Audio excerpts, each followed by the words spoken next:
Welcome to the Maritime and Coastguard Agency Video News Podcast, bringing you the latest stories from around the UK's coasts. Between 1992 and 2006, 82 fishermen died after falling overboard. In 2009 alone, there were a further 9 fatalities involving fishermen. The day that Colin died was November the 10th, 2008, and I was at home on the internet doing Christmas shopping, and got a phone call from his sister to say that he hadn't returned home, and I didn't really think much of it because he was often late. But there'd been a terrible storm and his boat had been caught in it, and we later found out it sunk. And you know, I knew that Colin was dead. Other people were sort of holding out a lot of hope and hoping that he was perhaps made his way into a dinghy and was sheltering there, but in my heart of hearts I just knew the weather was so awful. I knew he couldn't swim, I knew he didn't wear life jackets, I knew I wouldn't see him again. Colin's family had been fishing for 300 years on the River Thames, and Colin had been on his dad's boat since he was 4 years old. He was a very experienced fisherman. In all the time that Colin was fishing professionally, I never knew him to wear a life jacket.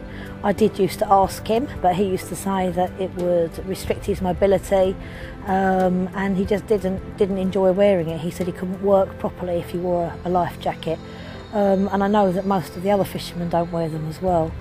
I wish he had.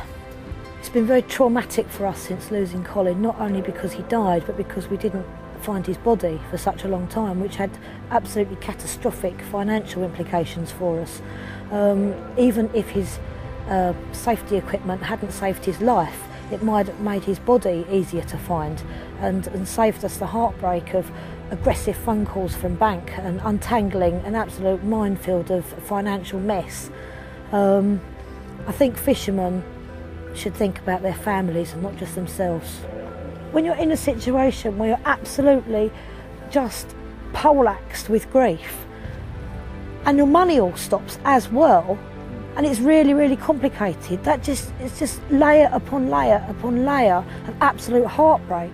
And it might sound cold to talk about finding your partner's body, but I was desperate not only to find Colin's body so I could say goodbye to him and give him a funeral, but to get a death certificate, because we couldn't get any life insurance, I couldn't get widowed parents benefit, I couldn't get bereavement benefit.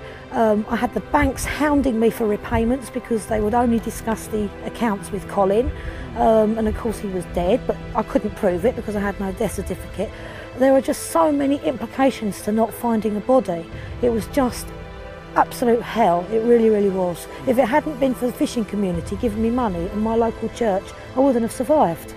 The children were 3 and 7 when Colin died, and having to tell them that their daddy had drowned was just the most harrowing thing that I ever had to do.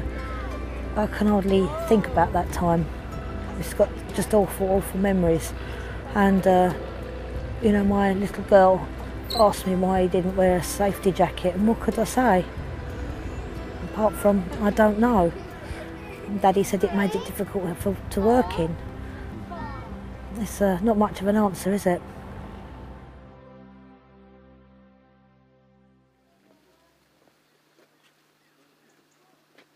Tom Smith is a lobster fisherman from Crail in Fife. He has a happier story, but he's convinced he has his self-inflating life jacket to thank for that.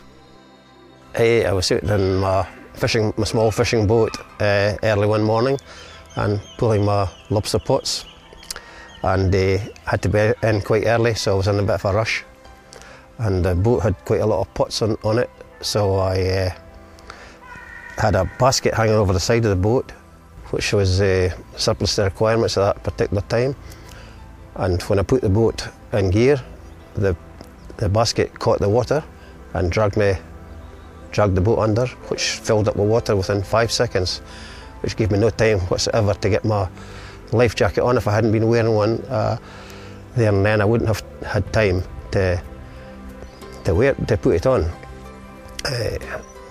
The boat went down quickly. I thought along the lines I could maybe get hold of the boat to stay with the boat, but and maybe air would maybe get trapped in the front, but it didn't. It went down very, very quickly. There was creels and ropes and boys all round about me because they had they had crews on the boat. They went down, and I was worried slightly, and just in case that they got round my feet and dragged me down as well. But fortunately, I kept clear of that.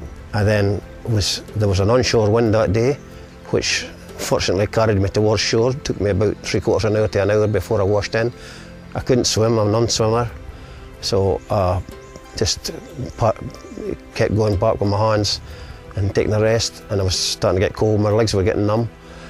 But in the back of my mind I was worrying just in case I was going to land on some jaggy rocks or whatever. However, fortunately I managed to wash up to a creek and miss the rocks. Had to lie on the rocks for a wee while till I come to myself, and I started shouting for help, and the golf course was about maybe 500 yards away, which fortunately those boys playing golf and picked me up and took me up to the clubhouse and off to hospital to get warmed up. So I was a very, very lucky man. If I hadn't been wearing the self-inflating life jacket, I wouldn't be here to tell the story today, because even if the life jacket had been on the boat, I didn't have time to put it on. Things happen so quickly. Well, anyone that doesn't wear a self-inflating life jacket are completely mad, because things happen so quickly and you don't think they're going to happen to you, but unfortunately they do. And it certainly saved my life. I wouldn't have been here today without one. We'll fold that one away. We'll look on the other side now. Open up nice and wide, and again I'm looking for any holes, any wear and tear or any contamination. And another quick little check you can do is just have a look, smell inside, any diesel, any contamination. Yeah. This is the oil inflation tube, and it's most important that you check around the sides there. You can see it's a different colour, yeah, which means it's been heat sealed. Just get hold of it and just give it a wiggle and make sure it's okay, which it is. Neil Murray is skipper of Our Boy Andrew, operating out of Looe in Cornwall. Every time I go out on deck to work, I always got my life jacket on. I think what the MCA are doing in promoting the wearing of life jackets has come on in leaps and bounds over the years. So I think it's just a question of time, and the more time that you put into it, the more fishermen will listen. I've been a Coastguard rescue officer for 15 years. During that time, I've sadly helped recover the bodies of 3 fishermen. There is no doubt that life jackets help save lives. My message to fishermen is, please wear your life jacket.